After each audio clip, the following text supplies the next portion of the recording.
Todos encontraram? Salmo de número 133 diz assim: ó, como é bom e agradável viverem unidos os irmãos. É como óleo precioso sobre a cabeça, o qual desce para a barba de Arão, e desce para a gola de suas vestes. É como o orvalho do Hermon, que desce sobre os montes de Sião. Ali ordena ao Senhor a sua bênção e a vida para sempre. Vamos orar? Senhor, muito obrigado pela leitura da Tua palavra, desse belíssimo salmo. Que o Senhor nesse momento possa estar trabalhando em nossos corações. Que o Senhor possa falar à Tua igreja. Que o Senhor possa nos render a Ti, a Tua palavra, a Tua vontade. Fale com cada um nessa noite, ó Pai. Ilumina nossa mente, o nosso coração para compreender esse salmo e extrair daqui muitas verdades para a nossa vida. Nos capacite, ó Pai, tenha misericórdia de nós, nos ajude a manter a nossa atenção naquilo que for pregado, a guardar essas palavras e praticá-las no nosso dia a dia, em nome de Cristo. Amém.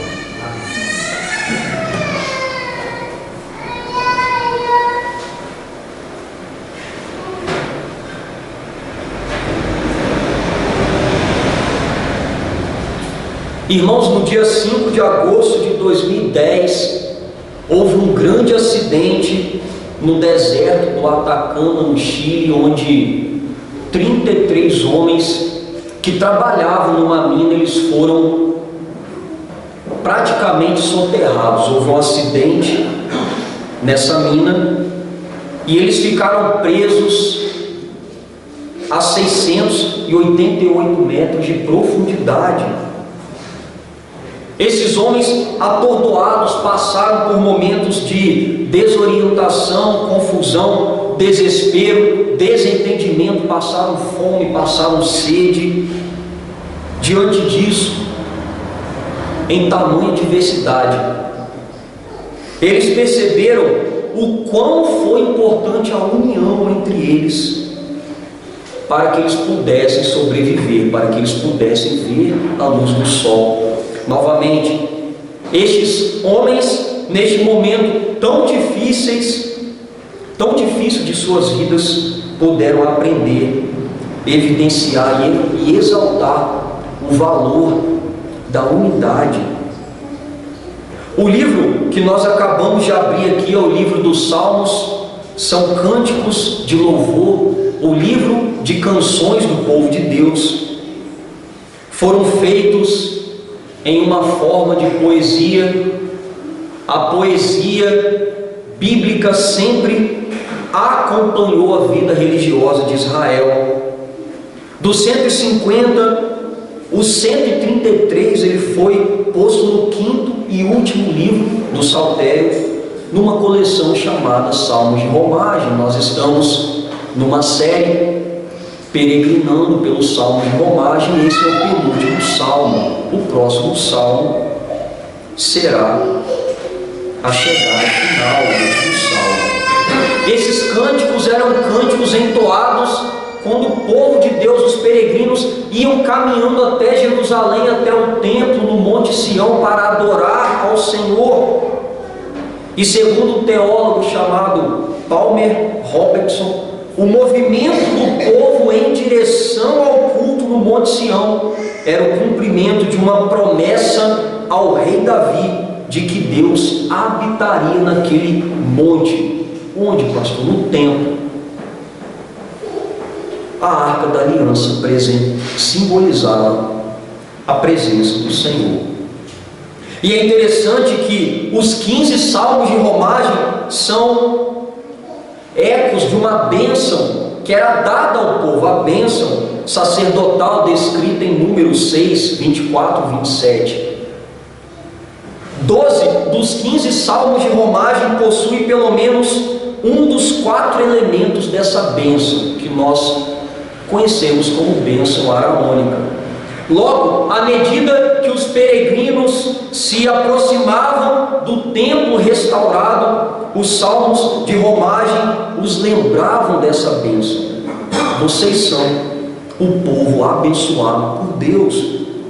Um exemplo está em Números 6:24, que diz: Yahvé te abençoe.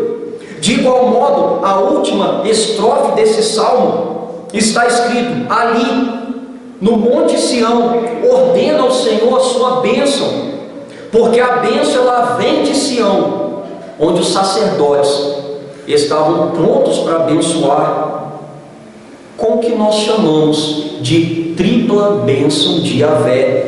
Que Yahvé te guarde, que Yahvé tenha misericórdia de ti e te dê a paz. Este salmo é um salmo de sabedoria.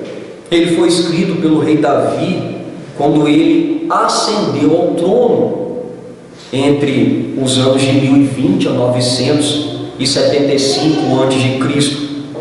Davi seria rei de Judá e de todo Israel nessa ascensão. Contudo, o salmo ele foi adicionado a essa coleção de romagens somente na época de Esdras e Neemias, entre os anos de 430 a 400 antes de Cristo, quando Deus já havia livrado os israelitas do exílio babilônico, que perdurou por 70 anos. Foi escrito em benefício do povo de Israel, com o propósito de trazer unidade àquele povo e lembrar que aquele povo era um povo abençoado naquele momento e por toda a posteridade. Então, aqui nesses versos, o rei Davi, ele exaltou, ele reconheceu e exaltou o valor da união entre o povo de Deus no seu reinado, um reinado teocrático, onde Deus reinava por meio de Davi, evidenciando que na unidade há a bênção da vida. Onde há unidade, há vida, irmãos, e sem a bênção não há unidade. Nesse sentido, o valor e o zelo pela união entre a igreja no corpo de Cristo em seu eterno reinado evidencia que na unidade também há a bênção, e sem a bênção não há unidade, meus irmãos. Conforme Davi nos ensina, meditaremos no seguinte tema: o valor da unidade. Por que é tão valiosa a unidade, a comunhão entre os irmãos? Em primeiro lugar, porque ela é um fruto da bondade de Deus. Por favor, olhe para a sua Bíblia, verso 1 diz assim: ó, como é bom e agradável viverem unidos os irmãos. Aqui o texto ele é bem explícito, mas vale a pena a gente se aprofundar um pouco mais. Davi, ao compor esse salmo, não estava meramente exibindo palavras de sabedoria, ele entonou um cântico de celebração, e no primeiro verso ele exalta o valor da unidade ao celebrar a sua dupla natureza. Ela é boa e ela é agradável. Ela é boa e ela é agradável. Mas por que Davi celebrou dessa maneira? A história aqui nos ajuda a compreender por que esse rei nesse momento estava falando de unidade. Logo após a conquista da terra prometida, Canaã, Israel viveu um dos piores momentos da sua história, o tempo dos juízes. Durante esse tempo, o reino estava dividido em tribos, e dentro dessas tribos haviam facções, tumultos, imoralidade, desordem social, instabilidade política, aversão religiosa. Porque naqueles dias, como diz o texto de Juízes 21, 25, não havia rei em Israel, cada um fazia o que achava mais reto E quando o ser humano ele acha e ele faz aquilo que ele acha que é o certo, ele acaba em caos, em morte, em perdição. As expectativas do povo em relação ao rei estavam frustradas, porque Saul havia falhado.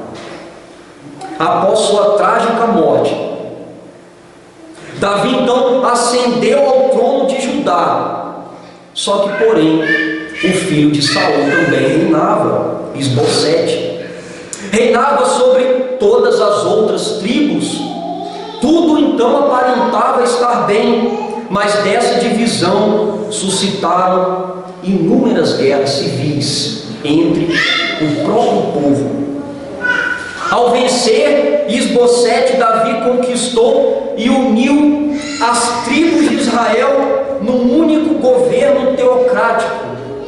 Ascendeu ao trono e, como diz o texto de 2 Samuel 5:1, todas as tribos de Israel vieram a Davi a Hebrom e falaram, dizendo: somos do mesmo povo de que tu és. Depois de um longo período de conflitos, Davi, cheio de fé e alegria, esperança, clamou: oh, como é bom e agradável viverem unidos os irmãos. O rei iniciou o verso com uma interjeição, ou seja, contemple, veja, preste atenção, chamando a atenção do leitor para a afirmação seguinte. Ele diz: como é bom vocês viverem juntos. Davi, como rei responsável por unir o povo, as 12 tribos, observou, afirmou e aqui ele qualificou a unidade, não apenas como boa, mas também como agradável. Segundo ele, a unidade é tanto boa quanto agradável. Ele quis dizer: como é louvável, como é amável, prazeroso, traz contentamento à união entre os irmãos. O convívio dos israelitas aqui, a vida em comunidade. E essa expressão viverem juntos nos comunica exatamente a ideia de convivência. Unidade não é apenas você conhecer o outro, você cumprimentar o outro, mas é você viver juntamente com o outro. E no Antigo Testamento, essa expressão, viverem juntos, tem tudo a ver com possessões de terras. Por exemplo, em Gênesis 13:6 e 36:7, temos dois exemplos de divisões por motivos de terras. Abraão e Ló se separaram. Jacó e Esaú não puderam conviver. A terra não foi capaz de sustentá-los, diz a Bíblia, mantê-los na mesma região. Não por falta de espaço, havia muito espaço, mas por causa das mazelas dos seus próprios corações. Houve rixas entre eles. A unidade para Davi no território de Israel, em seu reinado, era algo extraordinário, algo em que o povo estava experimentando naquele momento. As tribos estavam unidas politicamente como uma nação, e isso alegrava o coração desse rei. Davi exaltou o valor da unidade, adorando o Deus da unidade. Unidade que é boa e agradável, porque o Deus da unidade é bom e rico em misericórdia, como diz o texto: rendei graças ao Senhor, porque Ele é bom, porque a sua misericórdia dura para sempre. Salmos 136:10. Contudo, a unidade não era fruto da bondade do povo. O povo não queria unidade, meus irmãos. A unidade foi promovida unicamente pela bondade de Deus, a unidade que nasceu no céu, no coração de Deus, se estendeu a eles naquele momento, da mesma maneira que Deus vive em unidade, num perfeito relacionamento entre as três pessoas da Trindade, o Pai, o Filho e o Espírito Santo, em extrema harmonia, alegria e satisfação. Ele chama e exige do seu povo, dos seus eleitos, que eles vivam em unidade com Ele no corpo de Cristo, em comunhão um com os outros. E Ele está falando aqui do povo que é crente. E ao mesmo tempo que Ele exige isso, Ele nos proporciona. Deus só exige aquilo que Ele mesmo pode nos proporcionar. Ele olhou para aquele povo e em Davi, e naquelas circunstâncias quis apontar para uma bonança maior que haveria de vir. Nós estamos meditando nesse tema, o valor da unidade, e além dessa unidade ser fruto da bondade de Deus, em segundo lugar, ela também é um fruto da sua providência, um fruto da sua providência, como está aí na sua Bíblia, versos 2 e 3, na parte A, está escrito assim: é como óleo precioso sobre a cabeça, o qual desce para a barba de Arão, e desce para a gola de suas vestes. É como o orvalho do Hermon, que desce sobre os montes de Sião. Aqui nós temos duas das mais belas imagens da Bíblia. Davi então aqui ele começa a ilustrar essa unidade, como essa unidade é boa para o povo, e ele traz duas imagens que, segundo o teólogo Leland Ryken, imagens é o bloco de construção mais básico da poesia. A poesia é a linguagem das imagens. Mas o que está dizendo nessa primeira imagem?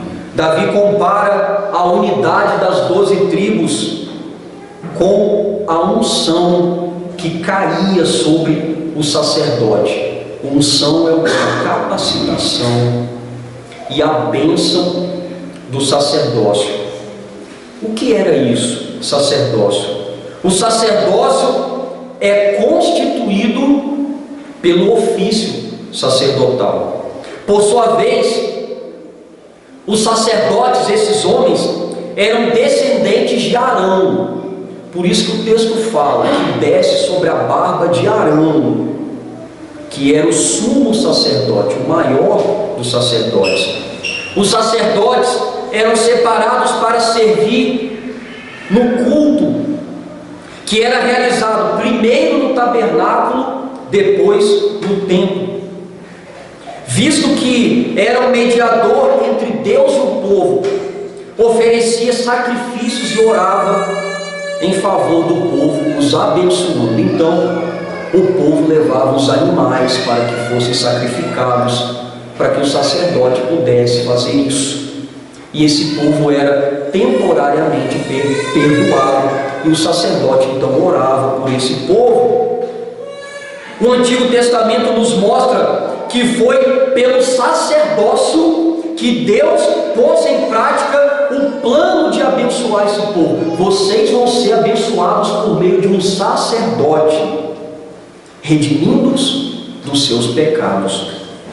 E por meio da tribo de Levi, que era uma tribo da onde saíam os sacerdotes, era mantido para beneficiar as demais tribos. Quando as tribos estavam divididas, meus irmãos, em guerras, essa função sacerdotal, esse perdão de pecados e a bênção sobre esse povo, ela era comprometida.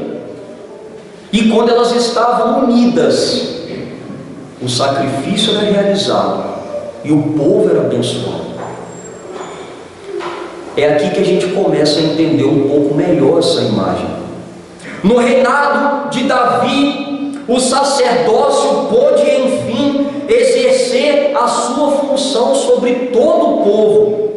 E foi nesse contexto que Davi começou a primeira imagem com a preposição "é como", comparando a unidade do povo ao favor providencial de Deus, e conclui: é como o óleo precioso que é derramado sobre a cabeça de Arão, o qual desce para a barba e desce para a gola e pelas suas vestes. Esse óleo não é um óleo qualquer, um óleo separado, perfumado, ungido, preparado com o melhor azeite, com as melhores essências, e era derramado em abundância sobre a cabeça dele. Não era um pouquinho de óleo, era muito óleo sobre a cabeça de Arão, que após a unção usavam a coroa.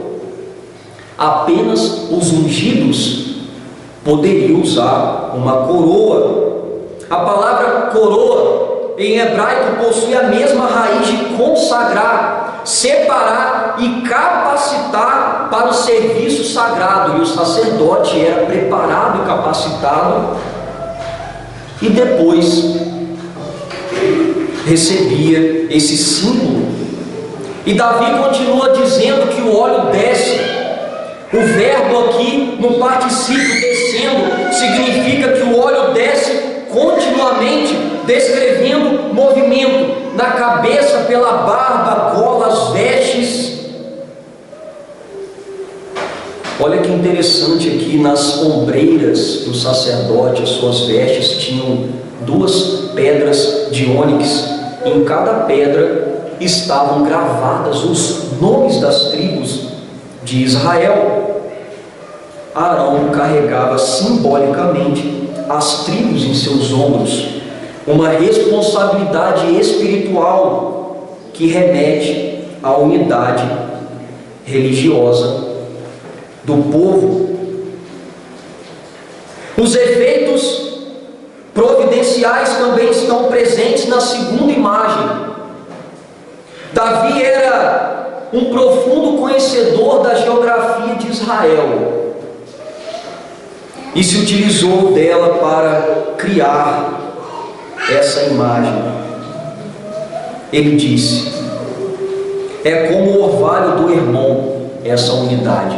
A unidade não era apenas descrita por meio desse sacerdote que representava essas tribos, e quando essas tribos estavam unidas, ele podia exercer a sua função de perdoar, levar os homens ao perdão e abençoar esse povo. A unidade não é descrita aqui apenas como a figura do sacerdote, mas descrita também por meio da natureza. Olha que coisa linda, ele disse: é como o orvalho do Hermon, que desce sobre os montes de Sião.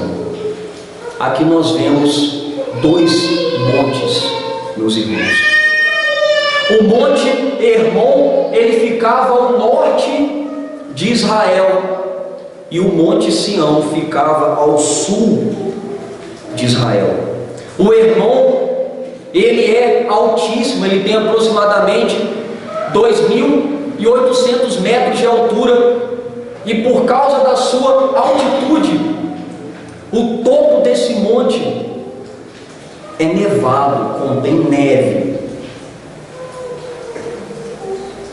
O orvalho é dispensado do cume do monte. Densas gotículas.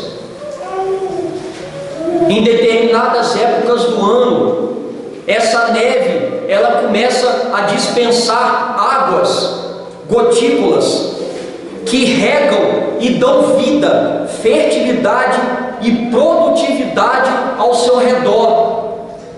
Essas águas, elas descem por esse monte, fertilizando aquela região desértica, dando vida e produção àquela região. Já os montes de Sião, inclusive onde fica Jerusalém e onde ficava o templo, faz fronteira com o deserto, numa região seca, no norte vida por meio do Hermon. No sul, sequidão. É aqui que nós vemos a providência de Deus de maneira maravilhosa. Entre o Hermon e o Sião está o mar da Galileia, um enorme lago de água doce. E também está o rio Jordão, que desce desse mar, que em hebraico significa rio que desce. A neve derretida e o orvalho que geram águas alimentam esse mar da Galileia, que por sua vez alimenta o rio Jordão. Assim, o rio que desce, o rio Jordão, fertiliza Israel de norte a sul, de cima para baixo. E isso significa um elo de unidade providencial de Deus. O rio, ele sai cruzando Israel e levando vida às regiões desérticas. Por meio das imagens que remete à união espiritual, por meio do sacerdócio e à união geográfica de Israel, Davi exaltou o valor da unidade, justamente porque o Deus da unidade é providencial. Ele providenciou o sacerdócio, ele providenciou por meio da natureza que esse povo tivesse um elo de ligação, como diz o salmista: o Senhor cuida de todos os que o amam, mas a todos os ímpios destruirá. Salmos 145, 20. Irmãos, ninguém pode produzir unção, ninguém é capaz de produzir orvalho e criar um mecanismo tão perfeito como existe lá em Israel. A unidade, assim como unção e orvalho, é uma obra da providência de Deus, a providência que estendeu a nós, a sua igreja, um povo que tem o privilégio de ser cuidado pelas poderosas mãos de Deus, protegido e preservado, e que pode desfrutar da comunhão com Deus e da comunhão com os outros crentes, e da salvação operada por Cristo a todos que foram chamados à fé e ao arrependimento. E é dentro desse tema, o valor da unidade, que nós chegamos no nosso terceiro e último ponto. Além da unidade ser uma bondade de Deus para conosco e uma obra da sua providência, ela também é um fruto da bênção de Deus, como está escrito no verso 3, na parte B. Por favor, olhe para a sua Bíblia. Diz assim: ali ordena o Senhor a sua bênção e a vida para sempre. Davi conclui o salmo exaltando o valor da unidade, evidenciando o fruto da bênção de Deus, a bênção da vida sobre o povo unido. Ele se utiliza aqui de uma conjunção e depois de um advérbio de lugar para expressar aonde essa bênção era ordenada, e ela era ordenada ali, dando ênfase aos montes de Sião. Embora a vida viesse do norte, é no sul, nos montes de Sião, que absolutamente o Senhor ordena a sua bênção. Era em Sião que estava o rei e o sacerdote que abençoava o povo na unidade. Esse verbo aqui, ordena, é interessante que ele nos mostra que o Senhor, Yahvé, o Senhor da aliança, não apenas ordena, mas está ordenando a sua bênção e a vida para sempre. E Davi sabia que em seu reinado algo de muito ruim estava prestes a acontecer e que a unidade daquele povo seria temporária, mas ao mesmo tempo ele tinha a convicção que o Deus da aliança jamais abandonaria o seu povo, e ele acreditava na promessa de que a vida em Sião seria perpétua para sempre. O seu reinado perpetuaria por meio do Messias, como foi dito: o cetro não se arredará de Judá, Gênesis 49:10. Ele sabia que, embora os reis humanos pudessem falhar, o Messias, o filho de Davi, o rei dos reis, não iria falhar. Assim sendo, com a morte de seu filho Salomão, o reino se dividiu em dois: reino do norte e reino do sul. O povo sofreu com invasões, derrotas, exílios, porém Davi não havia celebrado em vão. Vemos no Senhor Jesus o real motivo da celebração do rei. Nele, em Cristo, a bênção da vida em Sião seria concretizada. Nós podemos ver isso logo em Gênesis 3, irmãos, quando homem e mulher, seduzidos pela astúcia de Satanás, quebraram um pacto com Deus. O elo da unidade foi quebrado no jardim, e dali para frente constatamos a terrível realidade de um homem, Caim, assassinando seu próprio irmão Abel. Contudo, antes do ocorrido, uma promessa ecoou na terra. Satanás recebeu uma justa sentença da parte de Deus: porém, inimizade entre ti e a mulher, entre a tua descendência e o seu descendente. Esse descendente te ferirá a cabeça e tu lhe ferirás o calcanhar. Gênesis 3,15.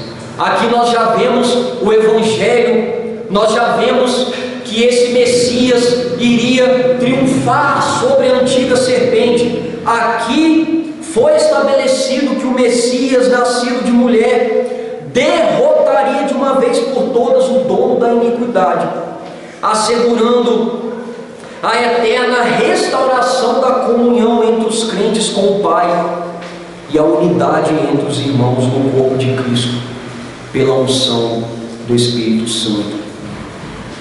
Muitos anos após Davi escrever este salmo, os peregrinos de romagem puderam celebrar a bela canção do rio que desce ao subir em adoração ao dono de Sião.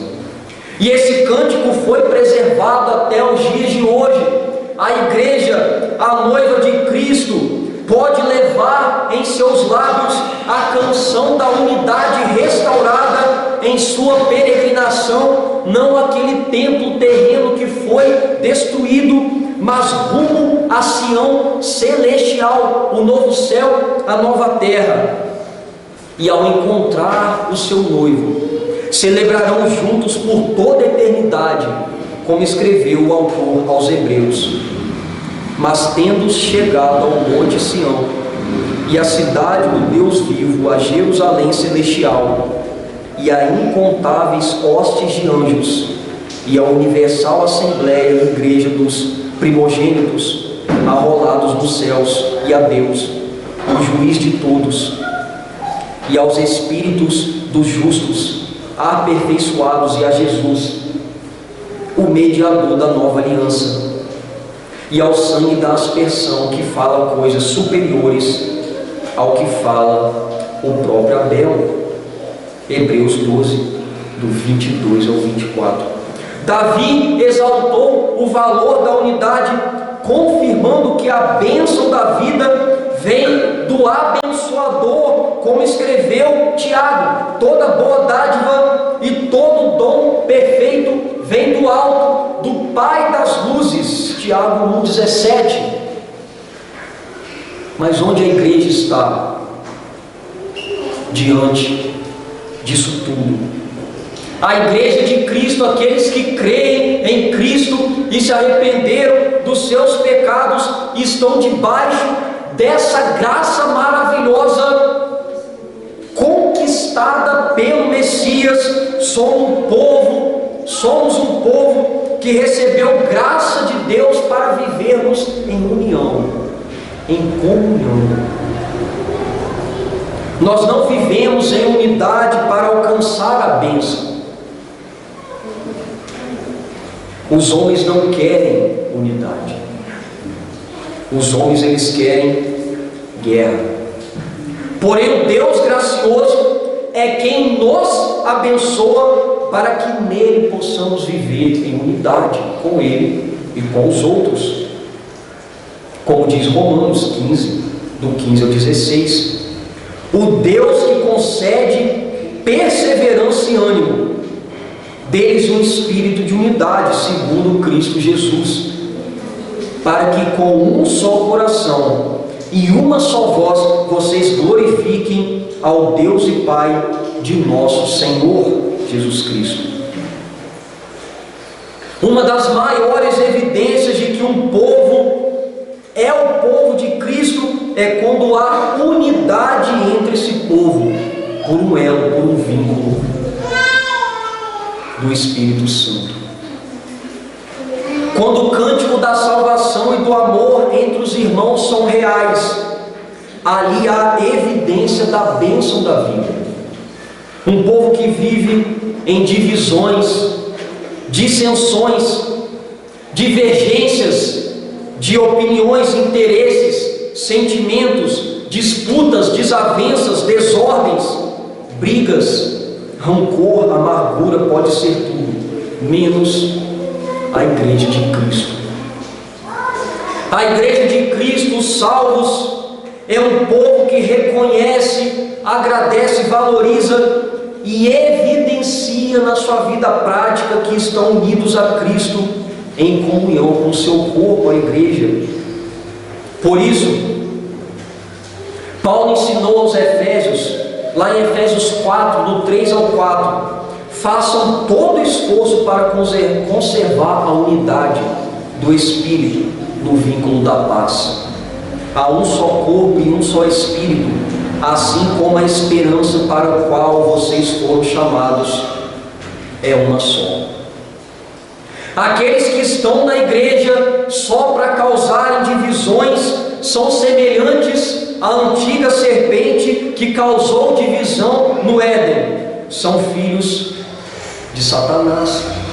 Mas aqueles que buscam por unidade, comunhão entre os irmãos, são os filhos de Deus que são abençoados por essa bênção. Eles promovem a unidade e comunhão para que a igreja de Cristo ela possa ser cada vez mais unida e viverem aquilo que o Senhor nos ensina na sua palavra, e essa igreja é grandemente abençoada por isso.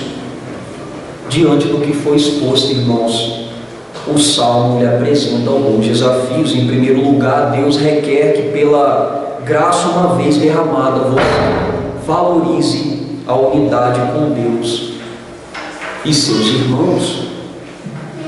Você deve valorizar a todo momento o seu relacionamento, a sua comunhão com Cristo, obedecendo a sua palavra, se santificando, não abrindo mão daquilo que a Bíblia nos ensina, que gera comunhão com Deus e unidade com o seu irmão, como por exemplo, a leitura da palavra, a oração, coisas simples, como por exemplo, a sua presença nos cultos para adorar o Senhor, para que vocês possam ser agraciados pelos meios de graça e promover, cultivar a comunhão com os seus irmãos. 2, ele requer isso de você não apenas no culto, mas em toda a vida. Na adoração e obediência à sua palavra, no culto, no convívio com os irmãos, como escreveu o apóstolo Pedro, tenham todos o mesmo modo de pensar, sejam compassivos, amem-se fraternalmente, sejam misericordiosos e humildes. 1 Pedro 3:8. Eu não estou dizendo, irmãos, que isso é muito fácil nós vivermos dessa maneira a todo momento um com os outros, mas nós devemos orar ao Senhor, pedindo ao Senhor que vivamos dessa maneira, e na primeira oportunidade que o Senhor nos der, nós devemos colocar isso em prática. Terceiro, você deve viver dessa maneira, porque Deus te salvou pela graça mediante a fé em Cristo, para que você o ame, o obedeça em unidade com Ele e com a sua igreja, não por obrigação, mas por gratidão. O crente, ele ama isso, ele ama viver em comunhão com o outro. E 4, você deve crer e se arrepender continuamente, deixar os pecados que possam interferir a sua comunhão com Deus e com o próximo. Não deixe de adorar o Senhor com a sua vida em casa, no culto e quando você estiver com seus irmãos. Continue sendo abençoado pelos meios de graça, a palavra, a oração, os sacramentos, a ceia e o batismo. E continue também proclamando as virtudes do Evangelho da graça a todos os povos, como raça eleita, sacerdócio real, nação santa, povo de propriedade exclusiva de Deus, que vos chamou das trevas para a sua maravilhosa luz. 1 Pedro 2:9. O mundo, meus queridos, não consegue entender e compartilhar da unidade, porque eles estão completamente perdidos e desunidos. E quando os ímpios, eles se ajuntam e eles mostram uma aparente unidade, você pode ter certeza que essa unidade não é verdadeira, como essa unidade que está sendo pregada aqui. Eles estão unidos buscando seus próprios interesses, satisfazendo os próprios anseios do seu coração. Irmãos, após 69 dias soterrados, aqueles homens, aqueles 33 homens foram resgatados por uma grande operação que chamou a atenção de todo mundo. Por meio dessa ocasião, eles entenderam que a união entre eles foi o que os mantiveram vivos. Porém, nós sabemos que Deus os sustentou pela sua graça e lhes ensinou o valor da unidade. Nessa noite, esse salmo nos ensinou que o valor e o zelo pela união entre os irmãos evidencia que ali há a bênção da vida. Fique de pé nesse momento.